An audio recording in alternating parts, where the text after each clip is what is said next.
Hello student, আমি তোমাদের Sumita madam. আর আজকে আমি তোমাদের জন্য একটা নতুন ভিডিও নিয়ে এসেছি। তোমরা যারা ক্লাস 8-এ পড়ো, যারা সামনেই এসে গেছে তোমাদের জন্য ফার্স্ট ইউনিট টেস্ট, সেটা তোমাদের এপ্রিলের প্রথম দিকেই হবে।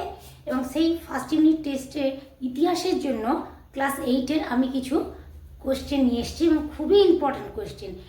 তোমরা যদি সেই সমস্ত কোশ্চেনগুলো 2 নম্বরের আছে আর কিছু বড় কোশ্চেন আছে, তোমরা যদি সেগুলো তৈরি হয়ে থাকো তাহলে দেখবে তোমরা অবশ্যই সেগুলো কোশ্চেনগুলো তোমরা কমন পাবে।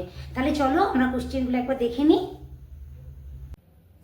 ক্লাস 8 হিস্ট্রি ফার্স্ট ইউনিট টেস্টের 2 নম্বরের কোশ্চেনগুলো হচ্ছে, প্রথমে 1 নম্বরে আছে কর্নওয়ালিস কোড কাকে বলে। 2 নম্বর কোশ্চেন দস্তক কি।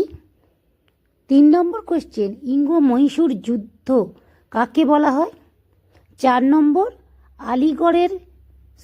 আলীনগরের সন্ধির শর্তগুলি কী ছিল। পরের কোশ্চেন পলাশী লুণ্ঠন কাকে বলে। তারপরের কোশ্চেন মেকেলে মিনিটস কি। 7 নম্বর কোশ্চেন ফারুকশিয়ারের ফরমানের গুরুত্ব কী। তারপরের প্রশ্ন শিক্ষা বিস্তারে শ্রীরামপুর মিশনারিদের ভূমিকা সংক্ষেপে লেখো। তারপরের কোশ্চেন রেগুলেটিং অ্যাক্ট কাকে বলে। তারপরের কোশ্চেন শর্ত বিলোপ নীতি কী ছিল। তারপরের কোশ্চেন দেওয়ানি লাভ বলতে কী বোঝো। পরের 12 নম্বর কোশ্চেন প্রাচ্য পাশ্চাত্য দ্বন্দ্ব কাকে বলে। 13 নম্বর কোশ্চেন কোম্পানির দারোগা ব্যবস্থার বিলোপ করেন কেন। 14 নম্বর কোশ্চেন অন্ধকূপ হত্যা কী। 15 নম্বর কোশ্চেন পিটের ভারত শাসন আইনে কি বলা হয়েছে। 16 নম্বর কোশ্চেন দ্বৈত শাসন ব্যবস্থা কাকে বলে। 17 নম্বর কোশ্চেন 76-এর মন্বন্তর কাকে বলে। এই হলো তোমাদের তাহলে আজ এই পর্যন্তই।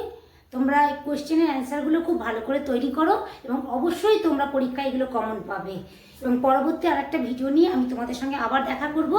তাহলে আজ এই পর্যন্তই। তোমাদের যদি আমার ভিডিওটা ভালো লাগে অবশ্যই একটা লাইক করো, সাবস্ক্রাইব করো এবং বন্ধুদের মধ্যে অনেক অনেক করে শেয়ার করে দাও। তাহলে আজ এই পর্যন্তই। সকলে ভালো থেকো। Best of luck.